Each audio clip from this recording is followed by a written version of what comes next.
தற்கொலையை செய்தியாக்குவதில் பொறுப்புணர்வு வேண்டாமா? இன்றைய இந்து தமிழ் திசை நாளிதழில் வெளியான நடுப்பக்க கட்டுரை இது. எழுத்தாளர் மனநல வழிகாட்டி சுமா ஜெயசீலன். நாள் ஜனவரி 21, 2025. சின்னத்திரை நடிகை சித்ரா சில ஆண்டுகளுக்கு முன்னர் தற்கொலை செய்து கொண்ட நிலையில் அவரின் தந்தையும் அதே முடிவை எடுத்தது அண்மையில் அதிர்ச்சி அளித்த சம்பவம். ஒவ்வொரு தற்கொலைக்கும் பன்முக காரணங்கள் இருக்கின்றன. ஆனாலும் அச்செய்தி ஊடகங்களில் எப்படி வெளியிடப்படுகிறது என்பதும் தற்கொலை அதிகரிக்க ஒரு காரணம் என ஆய்வுகள் குறிப்பிடுகின்றன. தற்கொலை தொடர்பான செய்தியை வெளியிடுவதில் இன்னும் கூட ஊடகத்தினர் கவனமாக இருக்க வேண்டும் என அறிவுறுத்தப்படுகிறது. செய்தித்தாள்கள், தொலைக்காட்சிகள் மட்டுமல்ல, திரைப்படங்கள், நாடகங்கள், வலைப்பூக்கள், புத்தகங்கள், சமூக வலைதளங்கள் என அனைத்துமே ஊடகங்கள் தான். வெறுதர் விளைவு. இயல்பிலேயே மற்றவர்கள் பேசுவதை, நடந்து கொள்வதை பார்த்து அவரை போல பேச வேண்டும், சாதிக்க வேண்டும் என்கிற உந்துதல் எல்லோருக்கும் ஏற்படுவது உண்டு. நம்மை சுற்றி நடக்கும் நிகழ்வுகள், குறிப்பாக நம்மை விட கூடுதலாக தெரிந்தவர்கள் சொல்லும் தகவல்கள், அனுபவங்கள், வழிகாட்டுதல்கள் நம் வளர்ச்சியில் அதிகம் பங்கு வகிக்கின்றன என்று உளவியலாளர் லெவாட்ஸ்கி முன்வைக்கும் சமூக பண்பாட்டு கோட்பாடு இதை உறுதி செய்கிறது. நல்லதை பார்த்து தீய குணத்திலிருந்து திருந்தி வாழ்வதும் அல்லது தவறான செயலை கண்டு தானும் அந்த தவறை செய்வதும் இதன் அடிப்படையில்தான். அன்றாட வாழ்க்கையின் சமூக, பொருளாதார, பண்பாட்டு, சுற்றுச்சூழல், உடல், மன நல காரணிகளால் தன்னளவில் பலம் இழந்திருக்கும் ஒருவர் மற்றவரது தற்கொலை செய்தியை ஊடகத்தில் பார்க்கும்போது அது சார்ந்த சோகத்துடன் அவரும் ஒன்று விடுகிறார்.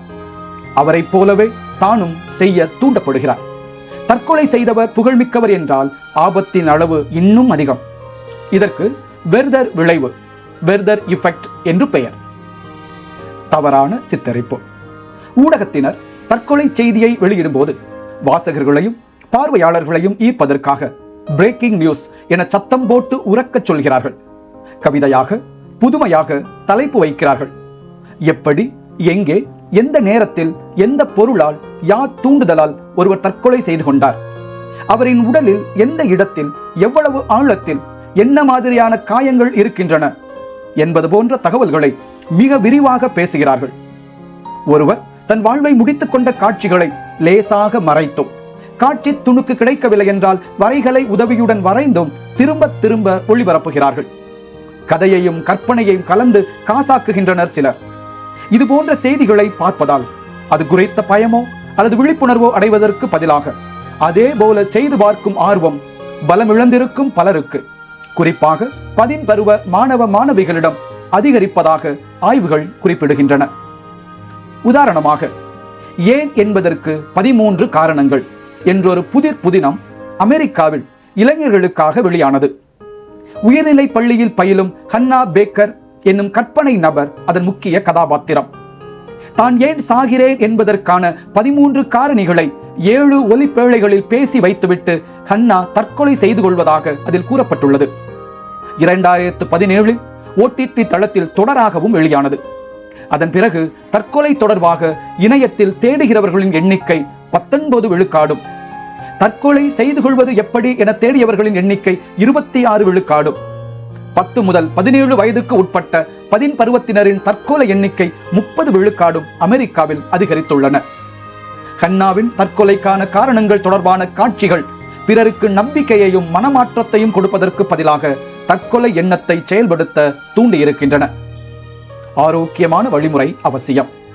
உலகில் 40 நொடிகளுக்கு ஒருவர் தன் வாழ்வை தானே முடித்துக் கொள்வதாக உலக சுகாதார நிறுவனமும், உலக அளவில் இந்தியாவில்தான் தற்கொலை எண்ணிக்கை அதிகம் என தேசிய புள்ளி விவரமும் சொல்கின்றன.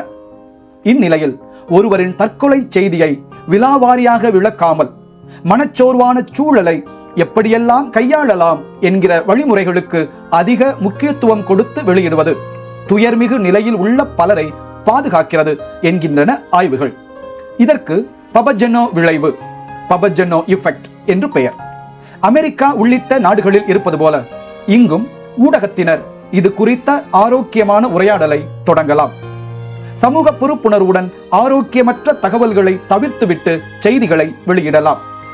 பெற்றோர்கள், நண்பர்கள் அல்லது உதவி மையத்துக்கு அழைத்து பேசுவது, இருக்கும் இடத்தை விட்டு வேறு இடத்துக்கு செல்வது, தாங்கள் வெற்றி கண்ட கடந்த கால சவால்களை நினைத்து பார்ப்பது, மூச்சு காற்றை கவனித்து பதற்றம் தணிப்பது, தற்கொலைக்கு முயன்று தப்பி வாழ்கிறவர்களின் நம்பிக்கையான கதைகளை பகிர்வது, குணம் பெற்று நல்வாழ்வு வாழ்வதற்கான வழிமுறைகளை சொல்வது, இத்தகையவர்களுடன் பணியாற்றும் அமைப்புகளிடம் உள்ள நம்பிக்கை தரும் அனுபவங்களை சொல்ல வைப்பது, நிபுணர்களை பேச வைப்பது உள்ளிட்டவற்றை முன்னெடுக்கலாம்.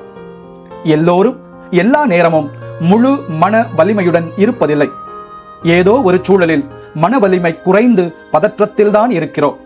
எனவே செய்தியை செய்தியாக மட்டும் சொல்லிவிட்டு சமூகத்தால் அங்கீகரிக்கப்பட்ட அல்லது முன்மொழியப்பட்ட ஆரோக்கியமான வழிமுறைகளை ஊடகங்கள் தொடர்ந்து சொல்லும் போது வலு குறைந்தவர்களுக்கு மனநலம் அதிகரிக்கிறது. சூழலை அணுகும் முறைகளை அவர்கள் கற்றுக்கொள்கிறார்கள் என்கிற ஆய்வு முடிவுகளை நாம் சாதாரணமாக புறந்தள்ளிவிட முடியாதுதானே. நன்றி.